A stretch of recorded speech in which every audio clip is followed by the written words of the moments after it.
Hello বন্ধুরা, welcome back to the channel SSK blog. সবাই কেমন আছো? আশা করছি অনেক অনেক ভালো রয়েছো। আর আমার একটা নতুন ব্লগে তোমাদেরকে জানাচ্ছি অনেক অনেক ভালোবাসা। আজকে হলো রবিবার এখন সকাল বাজে 6:41। উঠেছি অনেক আগে, তখন 6টাও বাজেনি আর কি। তো বিছানাতেই ছিলাম, নামিনি, আমি বাইরে যাইনি। এখন ভিডিওটা এডিট করলাম, যেহেতু তাড়াতাড়ি উঠেছি আর কি, মেয়ের জন্যই তাড়াতাড়ি ওঠা। আর উঠে দেখছি ওয়েদারটা এত সুন্দর হাওয়া দিচ্ছে, কি আর বলবো। আজকে নাকি ঝড় হবে, কালকে রাতেই হওয়ার কথা ছিল। তো দেখো এখন দেখছি এখন থেকে হাওয়াটা দিচ্ছে। তবে ওয়েদারে চেক করেছিলাম কালকে রাত্রে 7টা দিয়ে নাকি বৃষ্টি হবে, তো দেখি কতটা কি হয়। তো চলো, সকাল সকাল যখন উঠেছি রান্না বান্নাগুলো শুরু করে দিই। আর তোমার দাদাভাই মামাকে নিয়ে নিচে চলে গেছে। আমি ওই এডিটটা করলাম বলে একটু সময় লাগলো, কারণ যদি কারেন্ট চলে যায় বাই চান্স, তাহলে তো তোমাদের সাথে আমি ব্লগ শেয়ার করতে পারবো না। তো সেই কারণে যতটুকু সম্ভব আমি তাড়াতাড়ি করে ভিডিওটা এডিট করে ভয়েস দিয়ে দিয়েছি, তো তোমরা তো পেয়েই যাবে। তো চলো একটু বাইরে ওয়েদারটা তোমাদেরকে দেখাই, আর আজকে ব্লগটা শুরু করছি। তো চলো সবাই দেখতে থাকো আর সাথে থাকো।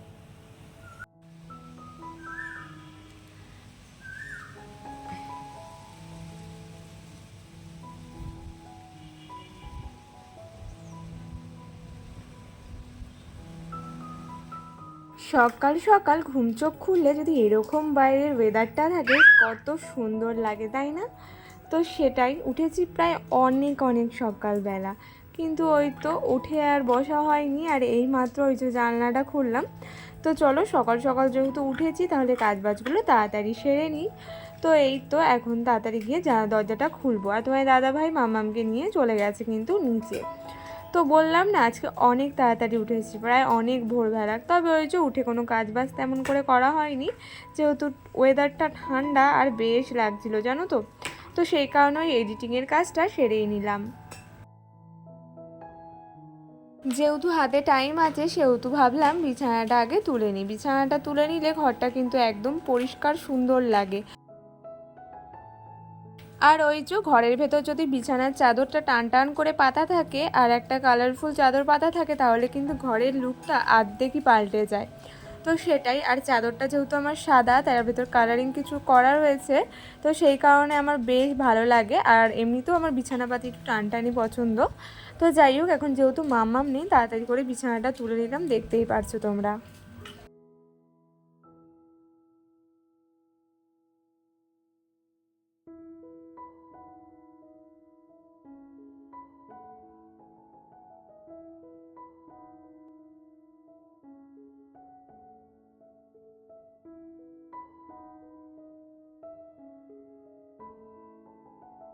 আর আজকে রান্না করার তেমন চাপও নেই, যেহেতু সানডে। তো সেই কারণে খুব একটা সকালের দিকে রিচ খাবার হবেও না। তো সেই কারণে দেখো দুটো আলু সিদ্ধ দেবো, আর ওই তো একটুখানি বেগুন ভাজবো। তো সেই কারণে দেখো প্রথমে ভাতটা বসিয়ে নেব, আলুটা কিন্তু তার জন্য ছুলে নিচ্ছি। আর তোমার দাদাভাই আগের দিনই মাংস নিয়ে এসেছিলো, তো আজকে মাংস হবে। আর এমনিতেও সানডে মানেই হলো একটুখানি কিছু না হলে ভালো লাগে না। আর সেই কারণে সকালের দিকে খুব একটা যে তরকারি বা মশলাপাতির কিছু, সেটা কিন্তু আর বানাবো না। ওই যে এখন নর্মাল সিদ্ধ ভাত আর বেগুন ভাজাই করব। আর তোমার দাদাভাই সেটাই বলেছে আর কি, যদি বলতো যে না তরকারি করো, তাহলে করে দিতাম হয়তো। তো যাই হোক, তো চলো তাড়াতাড়ি করে বসিয়ে দিই। আজকে আমি তোমাদের সাথে শেয়ার করব আমার মর্নিং রুটিনটা। তো আমি সকাল সকাল উঠি বা একটু লেট করে উঠি, সকালবেলা প্রত্যেক দিনের রুটিন বলতে আমার কিন্তু এটাই থাকে, এর বাইরে কোনো কিছুই হয় না। তো এই তো আজকে যেহেতু সকাল সকাল উঠেছি, কাজ বাজ একটু তাড়াতাড়ি হবে এই আর কি। না হলে কিন্তু আমি প্রত্যেক দিন দেরি হলেও 7টা 10-15 মধ্যে উঠে যাওয়ার চেষ্টা করি, মানে উঠেই যাই, যেহেতু তোমার দাদাভাইয়ের তাড়া থাকে আর কি। ব্যস্ততায় ভরা আমার সকালটা আজকে তোমাদের সাথে আমি শেয়ার করব। তো এই যে উঠে আমি প্রত্যেক দিনই যে ডিউটিটা থাকে, সেটা তো আগেই আমাকে নিভাতে হবে। যেমন রান্নাটাই আমি কিন্তু আগে শুরু করি, কারণ তোমার দাদাভাইয়ের তাড়া থাকে আর কি কাজে যাওয়ার, সেই কারণে। আর আজকে যেহেতু সানডে, তো সকালবেলায় রান্নার খুব একটা চাপ নেই যে তরকারি সবজি কিছু বানাতে হবে, তেমন কোনো ব্যাপার নেই। ওই সিদ্ধ ভাত আর বেগুনটা ভাজা করব। তো প্রথমে ভাবলাম যে চলো আগে আর ভাতটাই বসিয়ে দিই, আলু সিদ্ধ দেবো আর কি ভাতে।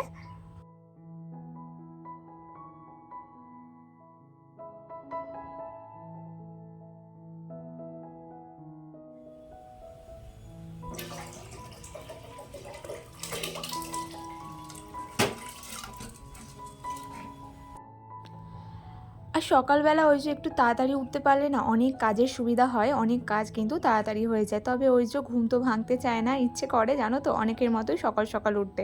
আর সকাল সকাল উঠলে বেশ ভালোও লাগে, তবে ওই যে ঘুম মশারি তো ভাঙারই কোনো নাম নেই। তবে ওই যে অ্যালার্ম বাজে 6:30, তবে 6:30 আর ওটা হয় না জানো তো, ওই 7টা। তবে মাঝে মাঝে ইদানিং হচ্ছে কি মাম্মাম আমাদের আগেই উঠে যাচ্ছে, আর ওর কারণে আমাদেরও ঘুম ভেঙেই যাচ্ছে। তো ঘুম ভাঙলে কী হবে, ওঠা আর হচ্ছে না, কারণ উঠে গেলে না মাম্মামও উঠে যাবে সকাল সকাল, সেই কারণে। তো যাই হোক, এই তো এদিকে এখন রান্নাটা চাপিয়ে দেব। মানে ওই তো দিলাম আর কি। তো সকালবেলা ওঠার অভ্যেসটা তো ছোটোবেলা থেকে নেই, তবে ওই যে হ্যাঁ পড়তে যেতাম যখন বা স্কুলে যেতাম যখন, সেই তখন। তারপর থেকে তো আর ওঠা এমন আর হয় না। আর সত্যি কথা বলতে বিয়ের প্রথম প্রথম আমাকে সেভাবে ঘুম থেকে যে তাড়াতাড়ি উঠতে হবে তেমন কোনো ইয়ে ছিল না, কারণ তখন শাশুড়ি মাই রান্না করতেন, ওই যে আমি টুকটাক দেখতাম আর কি। তো এখন যেহেতু নিজের পুরোপুরি নিজের সংসার, সেহেতু তো একটুখানি তাড়াতাড়ি উঠে সব কিছু ম্যানেজ করতে হয়, তারপরে আবার মেয়ে রয়েছে, তো সেই কারণে। তো যাই হোক, এই তো এখন বেগুন টেগুন ভেজে নেব।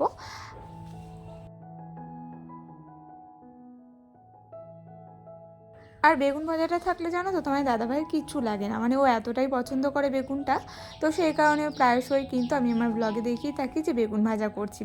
তো তবে ইদানিং অনেক দিন হয়ে গেছে বেগুনটা ভাজা হয় না, আনা হচ্ছিল না আর কি। তো সেই কারণে তো যাই হোক, এই তো আজকে আবার ফাইনালি বেগুনটা ভেজে দেবো বলেই দিয়েছে। আমি বলেছিলাম যে বেগুনটা মশালা বেগুন করব, তো ও বলেছে না, আমাকে বেগুন ভাজাই কিন্তু তুমি করে দেবে।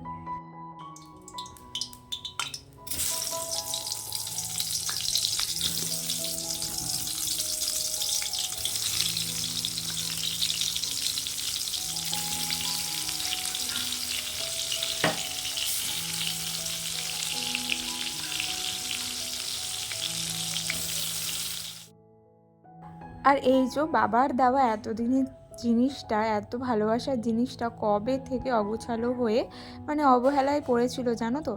তো সেটাকে এখন পরিষ্কার করছি। টিভি তো প্রায় এখন দেখাই হয় না, আর দেখা হলেও কি বলো তো, ওই মার ঘরে ওখানেই দেখা হয়। আমার টিভিটা তো চালানোই হয় না, ওই বাড়ি থাকলেও যে চালানো হতো সেটাও নয়, খুব মাঝে মাঝে রেয়ার।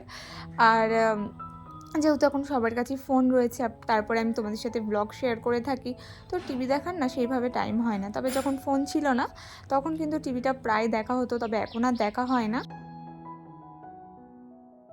আর সেই কারণেই বাবার ভালোবাসায় দেওয়া এত সুন্দর জিনিসটা এভাবেই কিন্তু অবহেলায় পড়েছিল। তো আজকে ভাবলাম যে না, এটা আমার অত্যন্ত ভুল হচ্ছে, তো সেই কারণে এটাকে আমাকে সুন্দর করে রাখতেই হবে। আর যতদিন ওই বাড়ি যাওয়া হচ্ছে ততদিন তো একটু ঠিক করে রাখতে হবে। আর তারপরে ইচ্ছা আছে যে রেগুলারই টিভিটায় ওই লাইনটা ভরবো, আসলে হয় না, তোমরা তো বোঝোই। তার উপর ফোন যেহেতু আছে ওটাতে রিচার্জ করতে হয়, তো সেই কারণে আর টিভিতে আর রিচার্জ করা হয় না, কারণ ওই যে ব্লগ, এই কারণে। তবে আমার যেহেতু 5G, তো অসুবিধা হয় না। তবে ফোন কানেক্ট করা যায় কি না সেটা আমি ঠিক জানি না, তবে এবারে ফোন দিয়ে টিভিটার ইচ্ছা আছে যে কানেক্ট করার একটা ব্যবস্থা করব। একটা কি যেন একটা বেশ পাওয়া যায়, সেটা লাগালে নাকি ফোনের সাথে টিভি কানেক্ট করা যায়। তো দেখা যাক কতটা কি করতে পারি, তবে এভাবে আর অবহেলায় ফেলে রাখবো না জিনিসটাকে। আর এদিকে এই যে ফ্যানটা ওখানে থাকে, তো ওখানটা বেশ ধুলো জমে যায় আর কি, প্রত্যেক দিন এটা সরানো হয় না, কারণ ফ্যানটা জানো তো বেশ ভারী, যেহেতু পুরো লোহার এটা। আর এটাও কিন্তু আমাকে বাবা দিয়েছিল। একদিন জানো এরকম দিন গেছে, আমার ঘর থেকে আমার শোয়ার খাটটা পর্যন্ত খুলে নিয়ে গেছে, যদি আমার ছিল না, তবে আমি ওটা ব্যবহার করতাম, আর সেটা কিন্তু খুলে নিয়ে চলে গেছিলো কিছু ব্যক্তি। তবে তারাই আবার অনেক বড় বড় কথা বলে। শুধু খাট কেন, খাটের সাথে টিভি, তারপরে ওই যে আমার ঘরে একটা শোকেস ছিল, ওটা নিয়েও কম কথা শুনিনি, খোটাও শুনিনি এমনও নয়, অনেক শুনেছি। সেই কারণে যাদের জিনিস তাদেরকেই দিয়ে দিয়েছি আর কি। তো যাই হোক, এই তো এখন ছাদটা পরিষ্কার করে নেব। পায়ে ব্যথার জন্য ছাদটা অনেক দিন পরিষ্কার করা হয় না, সেই কারণে বেশ ধুলো হয়ে গেছে। আর এই যে কদিন পর পরই এই বিকেলবেলা দিয়ে একটু হাওয়া দিচ্ছে, সেই কারণে আরোই যেন ধুলো হয়ে যাচ্ছে। আর এই যে ট্যাঙ্কিটা ফুল হয়ে গেলে জলটা এপাশে হয়ে যায়, তো তার জন্য আর চাইলেও ওই যে ঝাড়টা আর দেওয়া যায় না, জলের মধ্যে কেমন একটা হয়ে যায়। তো সেই কারণে আজকে যেহেতু এখনও ট্যাঙ্কিটা ভরেনি, সকাল সকাল যেহেতু ওটা হয়েছে, তো ভাবলাম যে না, ছাদটা আগে পরিষ্কার করি। আর রান্নার ওখানে কিন্তু তোমার দাদাভাই রয়েছে, মানে বেগুনটা আমি ভাজা বসিয়ে এসেছি, তখন দেখলাম তোমার দাদাভাই এসছে। তো ওকে বললাম আচ্ছা তুমি তাহলে বেগুন ভাজাটা দেখো, তাহলে আমি কিন্তু এই কাজগুলো করে নেব।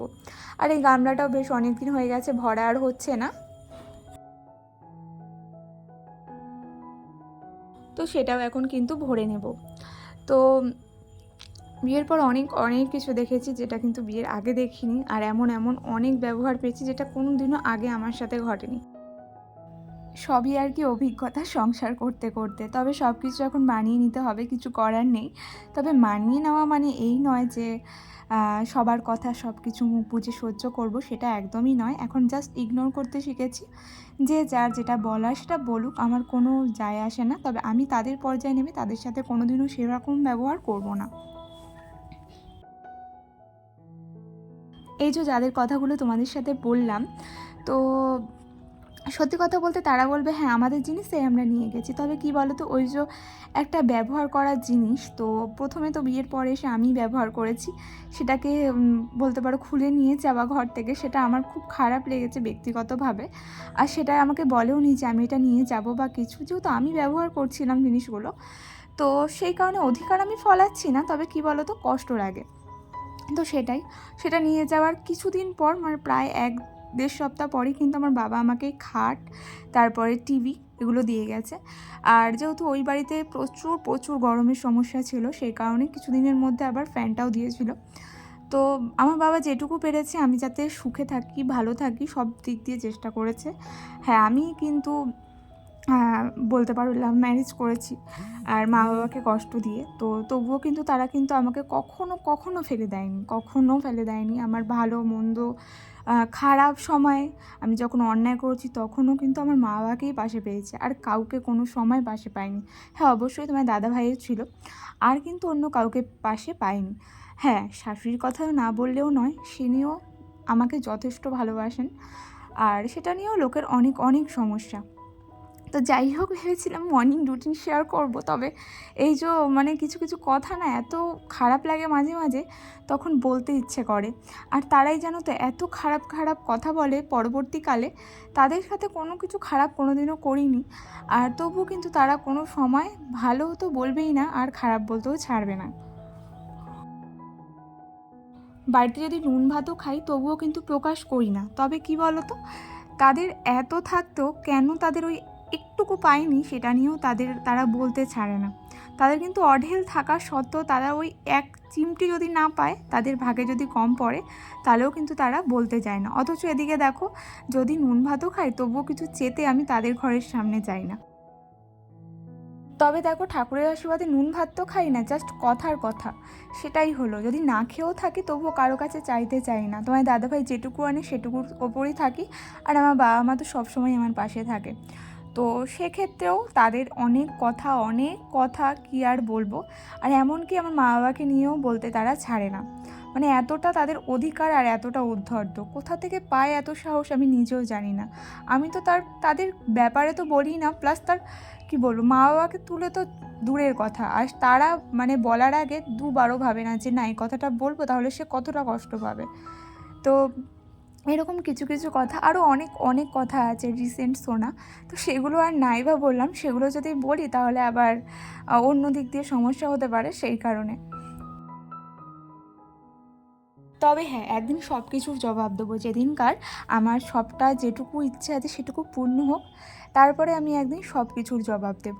অবশ্যই দেব, কারণ জবাব মাঝে মাঝে দিতে হয়। ওই যে কিছু কিছু হওয়ার আগেই জবাব দিতে নেই, কাজটা সম্পূর্ণ করার পরে জবাব দিতে হয়। তো সেই কারণে সেসব কথা নাই বা বললাম। অনেক জোর গলায় অনেক বড় বড় কথা তারা বলেছে, কিন্তু তার উত্তরে আমি কিচ্ছু বলিনি, জাস্ট চুপ করে গেছি। কারণ আমিও যদি তাদেরকে ওই ব্যবহারটাই ফেরত দিতাম, তাহলে তার মধ্যে আর আমার মধ্যে কী আর পার্থক্য থাকতো, তাই না? তো দেখো, এখানে অনেক অনেক কাজ আমার হয়ে গেছে তোমাদের সাথে এইসব গল্প করতে করতে আর কি। তো চলো একবারে দেখা হবে দুপুরের খাওয়া দাওয়া নিয়ে। তো দুপুরে আজকে রান্না হয়েছিল ওই যে মাংস, মানে চিকেন আর কি।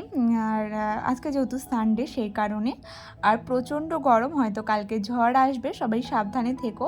যদিও ঝড়টা চলে গেছে, তেমন একটা ক্ষয়ক্ষতি আমাদের এখানে হয়নি। তবে তোমাদের ওখানে কেমন কি হলো অবশ্যই জানিও।